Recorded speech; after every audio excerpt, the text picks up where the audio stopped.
Now, France's largest bank, BNP Paribas, has agreed to pay a record fine of $9 billion for violating U.S. trade sanctions. That's the largest settlement in American history. Well, the bank will plead guilty to charges of processing transactions to countries blacklisted by America, including Cuba, Iran and Sudan. From New York, the BBC's Michelle Fleury explains what this now means for the bank. Well, BNP Paribas is making history here for all the wrong reasons, facing the biggest criminal penalty in US history, dwarfing fines that we've seen in the past for other banks such as HSBC, Standard Chartered, but also the criminal fine, I should say, paid for by BP. What did it do wrong? It is charged with conducting transactions with countries that have been blacklisted by the United States.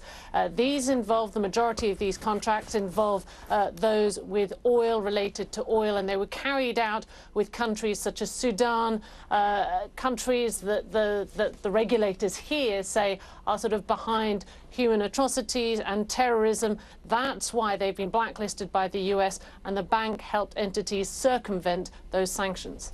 A huge warning, Michelle, going out from the US prosecutors to all in the banking world about this as well. I mean, clearly, as you said, setting an precedent here.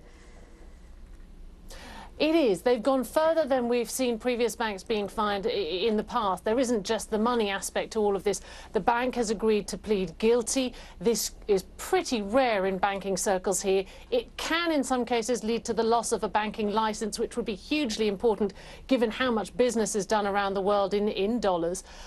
That's not going to be the case here, but it has been temporarily banned from conducting dollar transactions at some of its subsidiaries that were involved in this fraudulent activity, notably, for example, BNP Paribas in Singapore, in Geneva, in other parts of the world for a year or more. They will be banned from doing dollar transactions. Now, it's a small part of the business for BNP Paribas, but it is risky for the bank insofar as clients could decide, well, hang on a second, we might take our business elsewhere and do dollar transactions at another bank. That is sort of the potential risk that BNP Paribas faces.